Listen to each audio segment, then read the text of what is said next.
All right, here we go. So, this is something I had planned on doing a while ago and before even this race, but I'd meant to do kind of a training log just for my own benefit, really to help me remember what I've done, maybe come up with ways to do it better in future races, and get more of an honest take from myself about how things went at the time because as we all know, our memories are not really perfect. We tend to remember things better than they were. You might remember the really great runs you had and really get great training runs you've had, but you wouldn't remember necessarily the times when you quit on a run or you missed a training day or something like that. When you're looking back on it a year later or 6 months later. So I was hoping to do this in real time. Obviously, it's August 31st today. My race is in 10 days, so obviously I did a pretty crappy job. And I've thought of that in the past few weeks and just been like, well, what's the point now? Because I've already missed 90% of my training, but I figured, yeah, you got to start sometime, and that's how things become a habit, right? Okay, everything starts with doing it once. So here goes. So I'm training for the Chicagoland Last Chance to BQ race, September 10th, and I've been training since May 22nd for this specific race. Before that, I'd done 2 half marathons, so I was already, I came into it in okay shape, albeit with some injuries and issues at the time. Fortunately, put those behind me pretty quickly. So May 22nd, I started out really pretty healthy, about as healthy as I've started training, I would say, ever, really, for a marathon. So that was a huge plus. I downloaded the Garmin training plan. It was the intermediate with heart rate training plan for a marathon. And it was a little bit of a departure from what I've done in the past. In the past, I've kind of done everything based on miles and said, kind of planned it out. How many miles am I going to do this day? And I didn't really have a lot of solid workouts, or solid goals for most of my workouts. So I would start out and say, hey, I'm going to run 5 miles today, and I'm going to run them hard. And I would just go out and run as hard as I could for 5 miles, or I'd go out and maybe run a little less hard. But basically, I had kind of one mode. I'm going to run this as hard as I feel like I can that day. So I wasn't doing intervals, I wasn't doing track workouts, I wasn't doing hill repeats a lot of the times. I wasn't doing a lot of easy days. So I really kind of ground myself, beat myself into the ground a lot. And I figured I kind of took the strategy of throw a dozen eggs at the wall and hope, and at the end of the day, if one doesn't break, that didn't make any sense. Basically, I was trying to break myself every day and thought that that would make me stronger. Turns out that's not exactly the smartest plan, and I got injured a lot. So, wanted to do things different, wanted to do things a little smarter this time, and I ended up doing my training based on heart rate and time. So, instead of going out in the past and doing a 5 mile run and going balls to the wall, I would have maybe a 40-minute run at a zone 2 heart rate. So the goal was really more run for a certain period of time and do it in a heart rate zone and stay within the goals for that day. And to that end, I've done a pretty good job of that. I haven't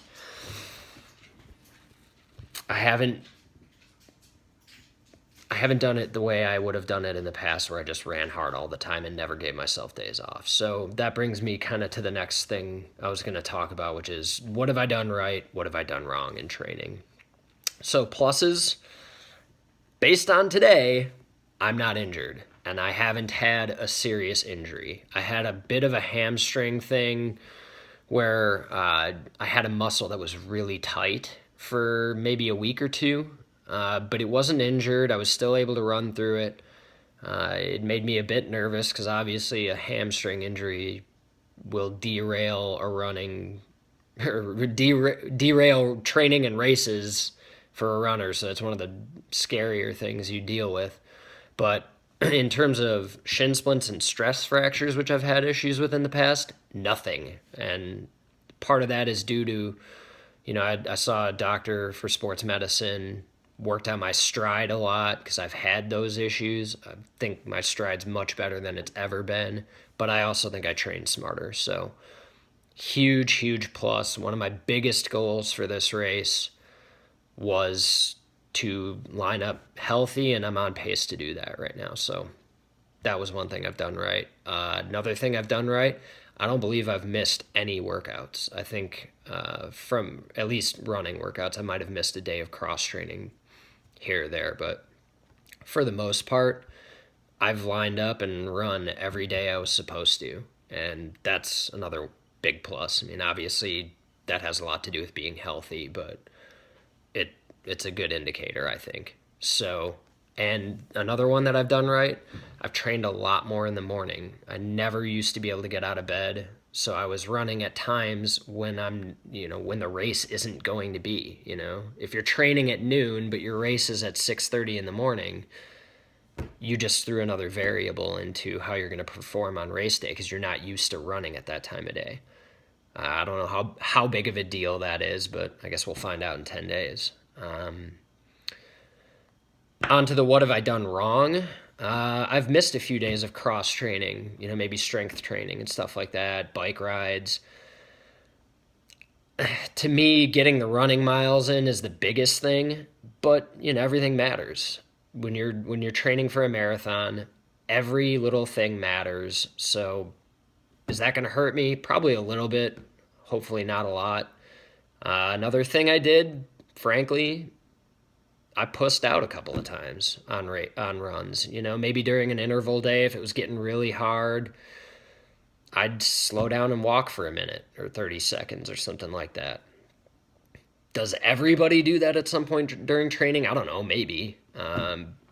But it bugs me. It's something that eats at me now while I'm tapering is, did I really push it as hard as I could have? Did I leave everything out there? Maybe I did. I don't know.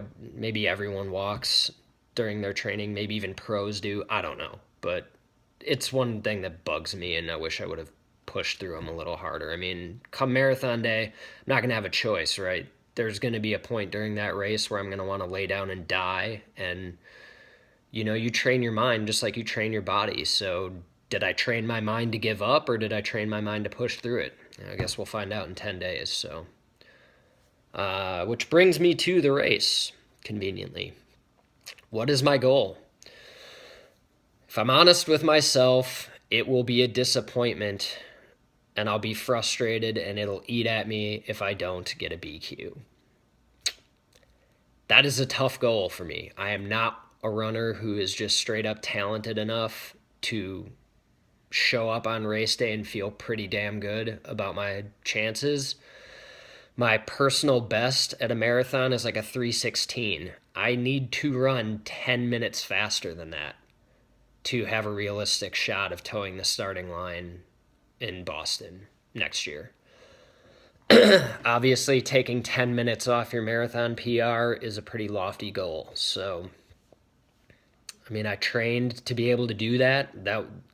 That's what I based all my training splits on, and time goals during interval workouts and time goals during my long workouts. But taking 10 minutes off your PR is pretty tough to do. So we'll see. I need to have a really good day regardless. I mean, the weather can't be terrible. I can't have stomach problems. I've got a thin margin of error, and that makes you nervous. I mean, I'd be lying if I said I wasn't pretty nervous about how this is going to turn out, but what's the point of setting goals if they're not going to be challenging? So that's what ultimately is going to determine success or failure for me. I know that that's a pretty hard goal, so it seems a little harsh to say that my run will be a failure if I don't if I don't just achieve that. So really, the day isn't a total loss if I can run a smart race. That's thing one. I have run marathons so poorly in the past from a race strategy standpoint, from a nutrition and hydration standpoint, that getting those things right will be an improvement. Period. I mean, if I can say at the end of the day that I ran the race intelligently and I didn't rabbit out of the starting gate and I didn't forget to drink water or take on the nutrition I know I need, then that's going to be a win. It'll be an improvement over my races to date.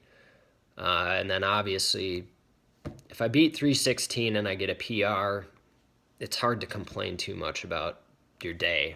But I mean, if I'm honest with myself, BQ is what it's going to take to really walk away from this race and feel content. So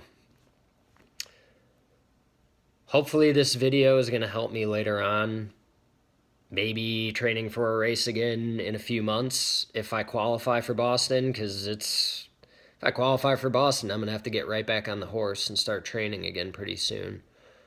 If not, there could be some time between now and the next marathon, frankly. So at any rate, first training talk down. Hopefully there will be more to come, and hopefully if I make a video after the race, it's to celebrate a win for me and not to dwell on the failure. So to be continued.